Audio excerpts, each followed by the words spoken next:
Okay, hi everybody. This is Solara Green and Rohit Talwar. So Rohit is a futurist, and what you've just done, along with Steve and Alexandra, was it? Is that her name? There's three of you. Is you gathered all these futurists together to have conversations and to write about the post-pandemic future and the four scenarios of that, which I found really interesting. I've been on at least two of your webinars, and I watched your recording on the Recovery Summit, which was fabulous. I loved that. I thought that was really good. And of course, I'm fascinated by how we're going to turn the world out wonderfully this year. So I thought maybe we could have a chat about your views about that. And so they're just about to open the restaurant downstairs, and he's banging on the wall. So if you hear a bit of banging, it's the restaurant opening downstairs. Well, it's good that they're opening, I guess, for them. And thank you for having me on the show. Appreciate it. Yeah, wonderful. I'm thrilled. So you want to just give a little overview of you and the book and maybe those four scenarios, and then we'll just dive into how do we turn the world out. So Sure. So I'm a futurist, and what we do is a mix of speaking, mainly virtual at the moment, executive education, training in foresight methods, research studies for clients, and publishing books about the future. And we decided back in March that with the world going into turmoil, the best contribution we could make was actually to bring together future thinkers from around the world to share their ideas on what might a post-pandemic future look like. So March 20th, we invited contributions of chapters. We were hoping for 40 to 50. We got 115.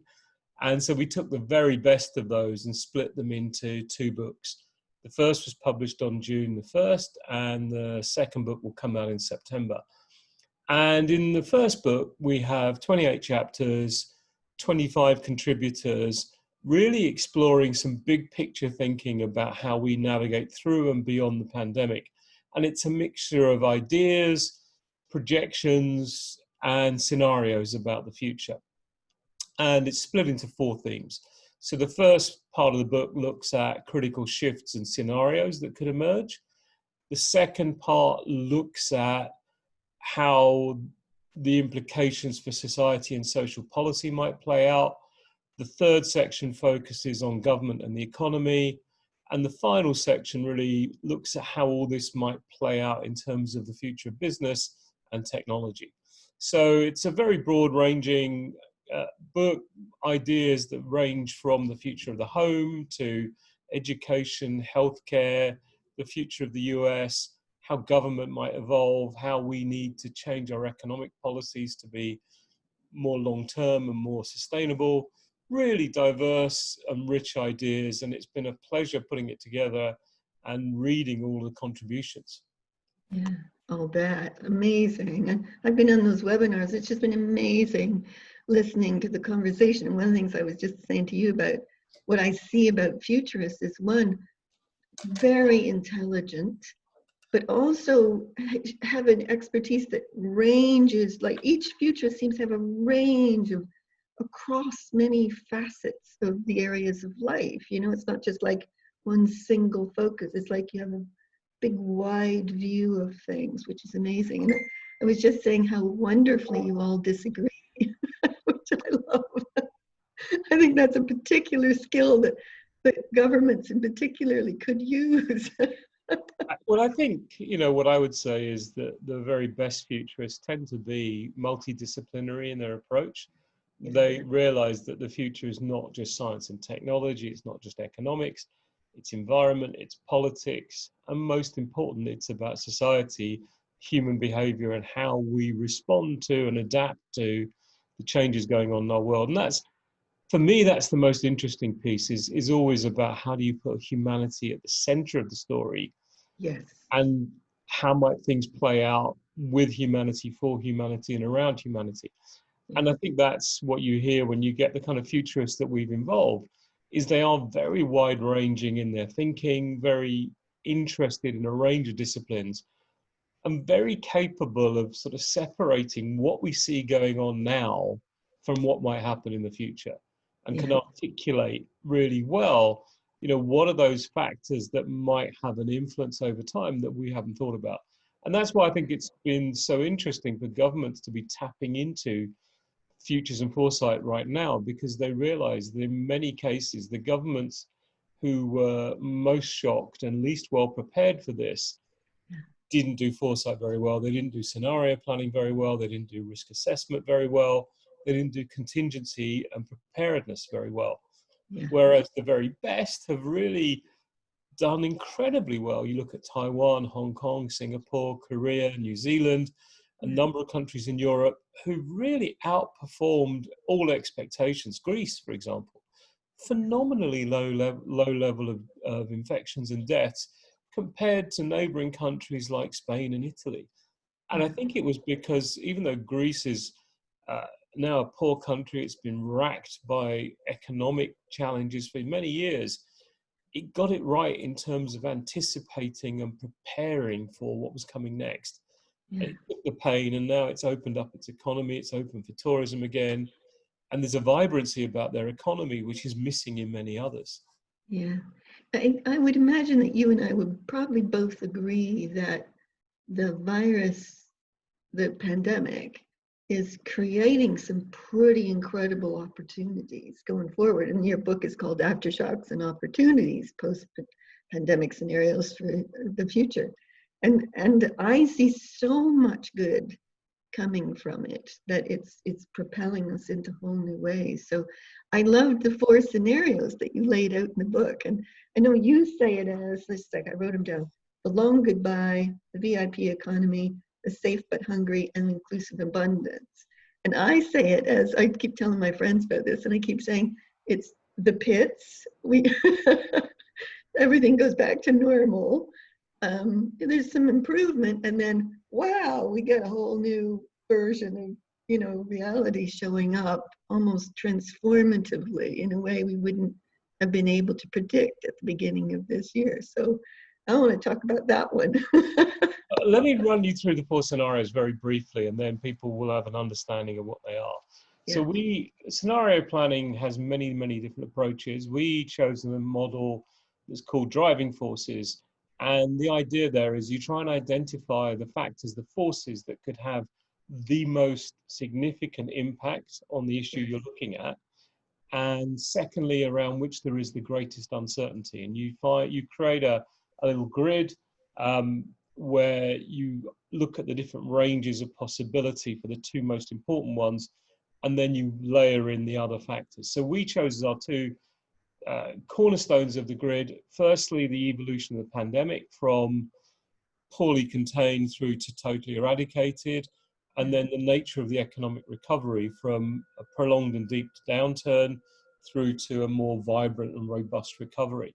And that's what gives you the 4. So poorly contained pandemic, prolonged economic downturn gives you the long goodbye. A well-contained pandemic where we actually get control of it and eradicate it, but a prolonged economic downturn gives us what we call safe but hungry, in that we get there in the end, but we don't see a trade-off between individual well-being and individual livelihoods. The 2 have to go together, and that's very clear. And the 3rd scenario, that was called the VIP economy, is where the pandemic is still poorly contained, but we try and drive the economy forwards. And that's what's happening in many countries right now, where they're trying to live with the pandemic. Let's see how that plays out. And then the 4th scenario is really one where we try and take a different path.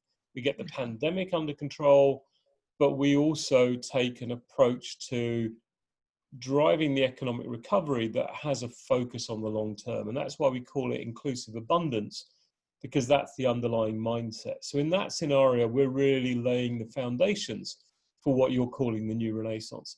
Yeah. And that means putting a lot of focus on eradicating the pandemic globally, because we know that this pandemic is an aircraft-borne disease. It travels around the world on seat 43C.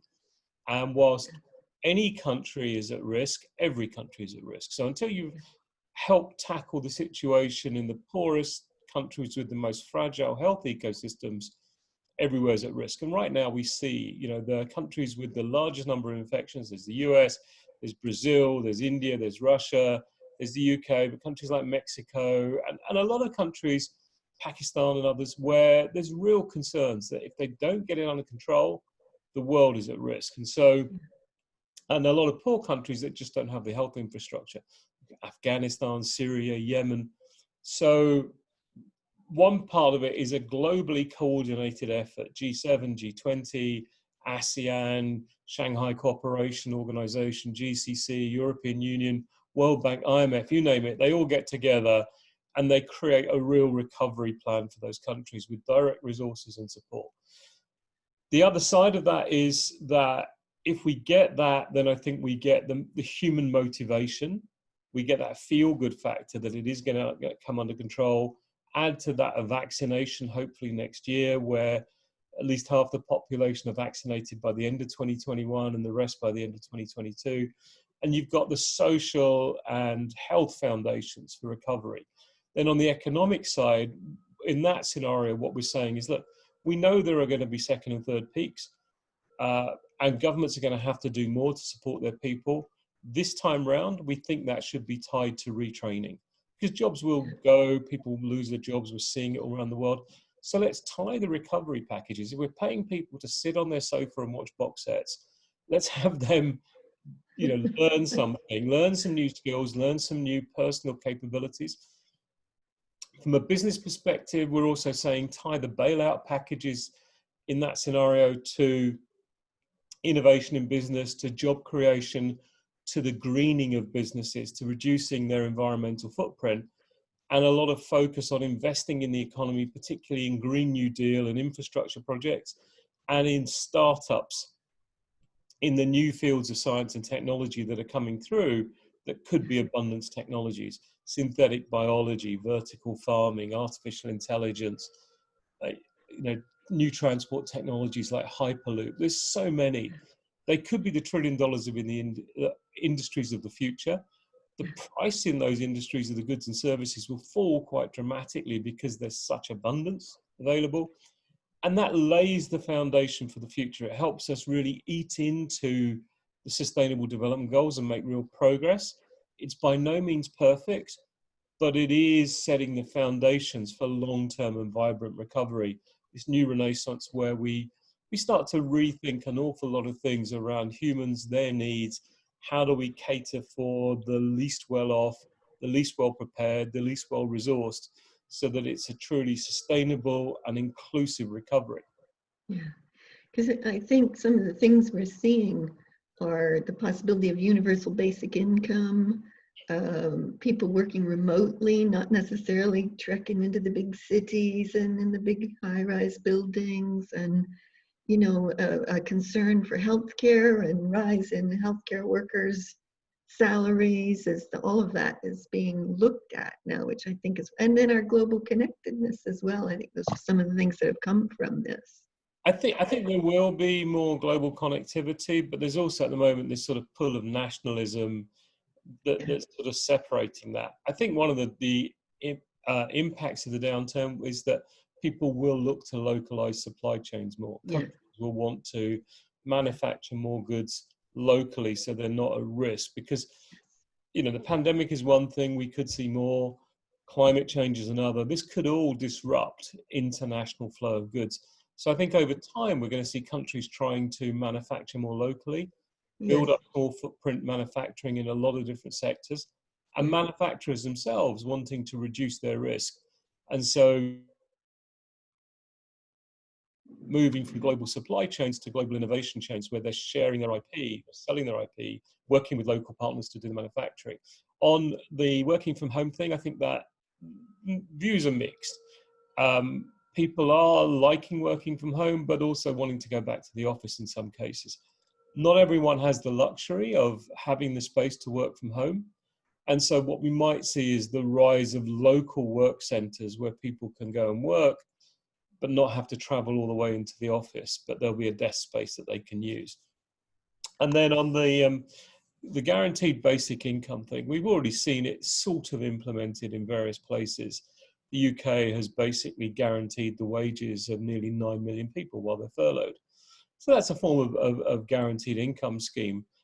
The question is how long that will last and whether countries will have to move to something on a more permanent basis tied to retraining. I think you're going to see a lot of focus on pushing people back into training and education, reskilling themselves. So schools, colleges, universities could see a boom that they weren't anticipating, and they could become much more the center of community over time, because that's where people go to learn, to connect, to gain the inspiration to then go out and find new jobs.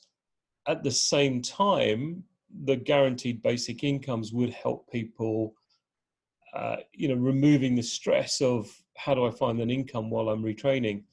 But I don't think these are permanent measures. I think guaranteed basic incomes are an idea whose time is arriving, but I think they're a fixed window solution over the next 5 or 10 years, because then these abundance fields of science and technology will deliver possibilities we couldn't even imagine. And that will transform everything. The nature of jobs will change, the nature of work will change, the nature of the workplace will change.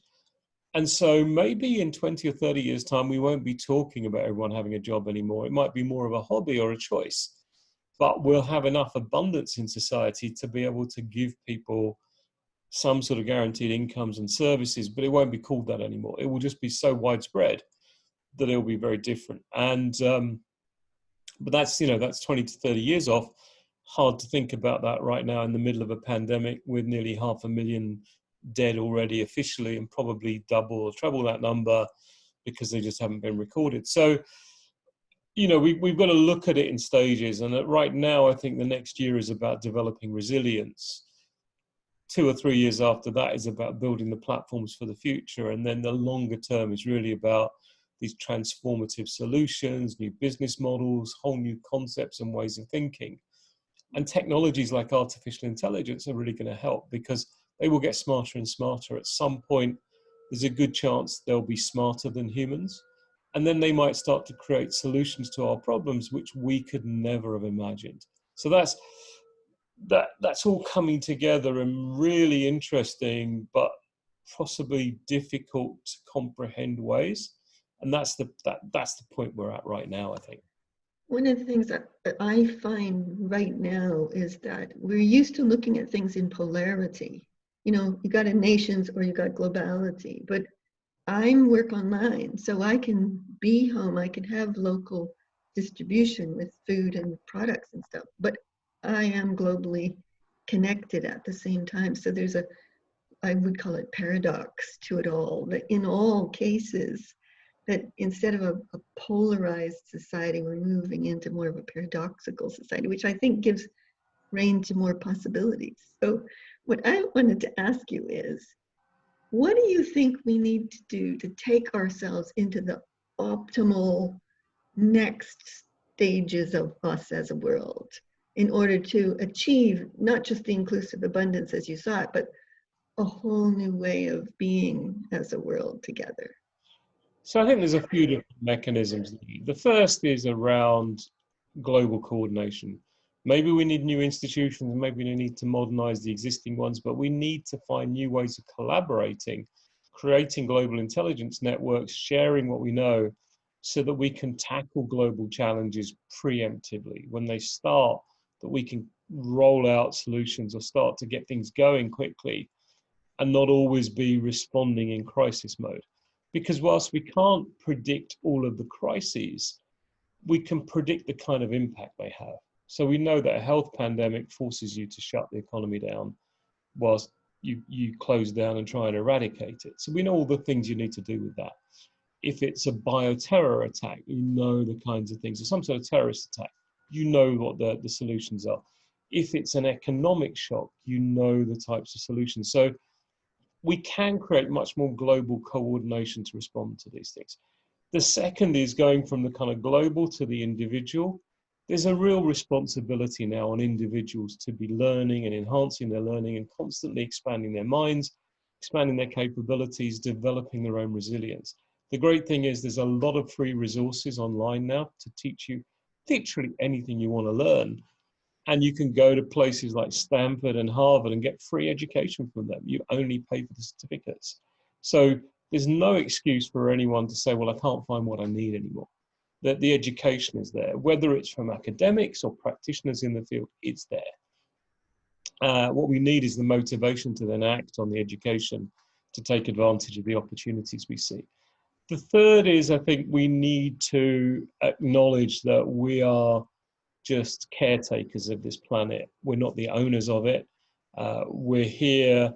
We're not in power over we're not in power over the planet. We're here with a responsibility for it, and really start to embrace the Sustainable Development Goals as a common language for how do we protect the planet and its inhabitants, and really put a lot of focus on how do we accelerate that agenda. Because if we accelerate the SDG agenda, we create jobs, we create livelihoods, we create a cleaner environment, we create more sustainability and a really positive legacy for the generations to come. And the final one is, I could talk about a lot of different things. I'm going to talk about two, actually. One is we need new economic and financial systems, because right now they put us at risk. Debt is not sustainable for most countries. The financial markets are just too volatile.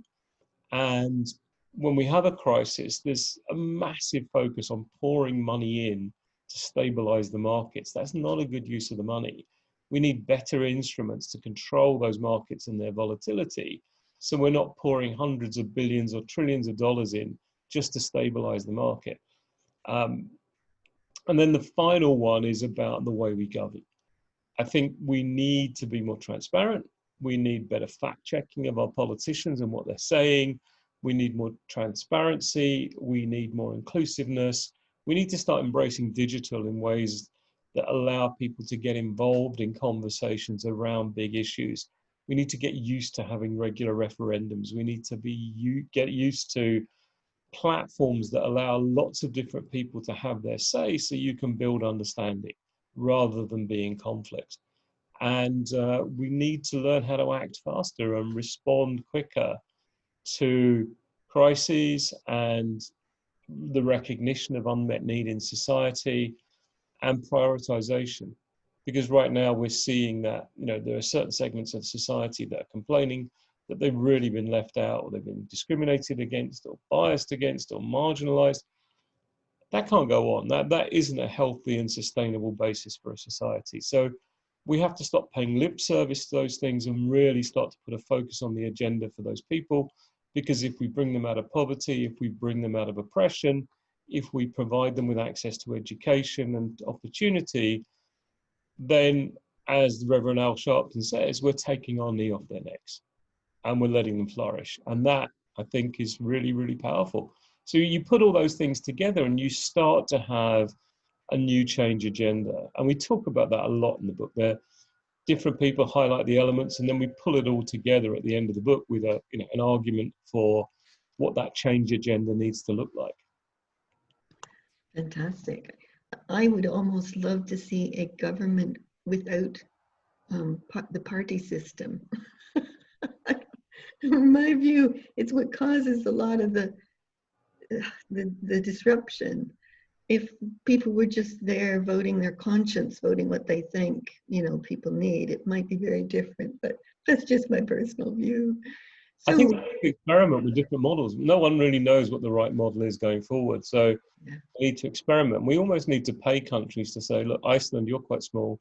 Will you experiment with Model A? And, New Zealand, will you take on Model B? And, Sri Lanka, will you take on Model C? And Lesotho, will you take on Model D?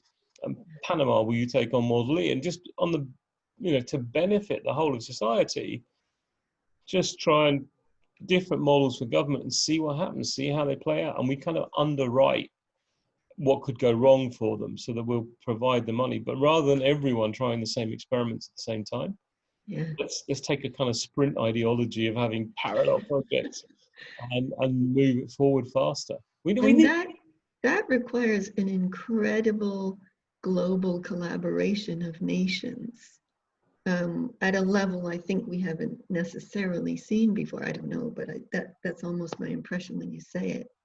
Well, and we have we're at a point now where we have incredibly powerful leaders of certain countries who are pulling in the other direction, and who have different views. We've seen right now, as we record this, the Russian government and populace are voting on measures that could allow the current president to extend his stay in office to 2036. China Oh, have given the current president indefinite presidency. yeah, Donald Trump has talked about that for the US. We're seeing it all around the world where these very powerful leaders in these countries have been voted in on populist mandates. Modi in India, similarly, very populist leader, Bolsonaro in Brazil. It's to be seen what they do to their economies long term, and whether their approach really does raise all boats or leaves people marginalized. Because what we know is from history that very rarely do populist agendas lead to a benefit for all and yeah, raising of the overall economic standards. They tend to end badly. So yeah, we've got to see whether these people can do things differently. And it's yeah, interesting that you've got all these very strong male characters on the one hand running these countries, but then the people who seem to be getting the most applause for the way in which they're running things and the way in which they're making good decisions that make sense to their population and are being transparent, it's largely women. yeah, New Zealand, Iceland, Finland, Germany, we're seeing a kind of split. Now, I don't know for sure that it's because they're women that they're doing better, but there's certainly characteristics that they're bringing that seem to have been right for the time and are a sharp contrast to the very kind of machismo leadership that you're seeing in some of these other countries. So we'll see what happens. We'll see what yeah. happens.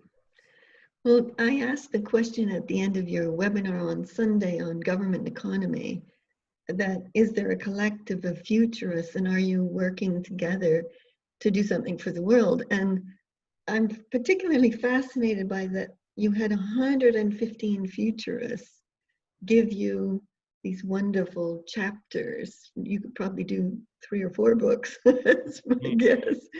But I wonder what inspired you to do that, and if you're seeing coming from that, these conversations that you're leading with these various futurists and in these wonderful free webinars that you've been doing, are you seeing any kind of a momentum for these futurists to be able to influence in some way the direction the future is going to go? Well, we pulled them together because we knew that we needed different perspectives. We were reading a lot of things that were really rooted in what was going on now and just a projection of that. And we were saying, no, you need some different thinking. You need some different perspectives on how things could play out. And that's what futurists bring you. In terms of the global collaborations and futurists working together, the most powerful thing out there at the moment is something called the Millennium Project. It has nodes in 80 countries. It regularly does this study called the State of the Future Index. Every couple of years, it publishes an update on just a whole range of different indicators and shifts. Right now, it's doing a lot of different projects looking at different aspects of our post-pandemic future. So it's doing a big project for the American Red Cross on where is the pandemic going, how is it evolving, what are the possibilities for the future.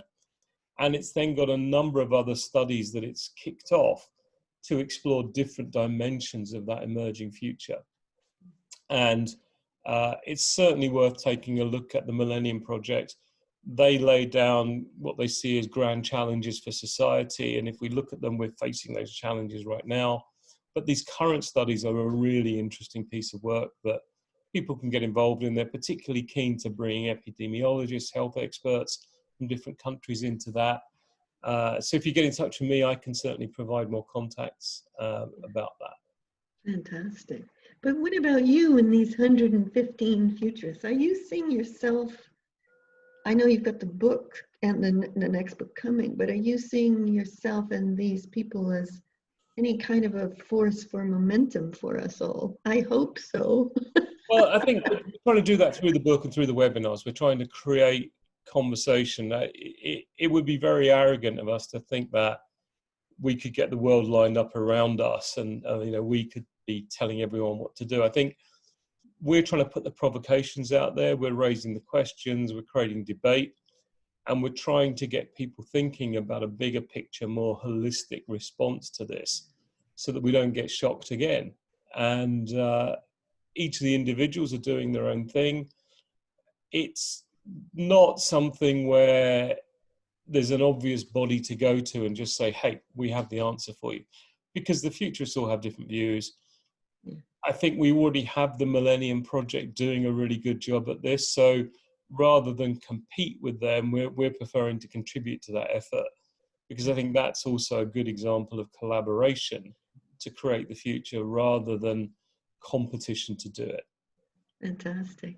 Well, I hope it all creates momentum, because I love what you're up to. I think it's amazing that you've done that and did it in record time. I think you put that book together in less than 9 weeks, was it? The book, from putting the call out to having the electronic version ready, was 9 weeks.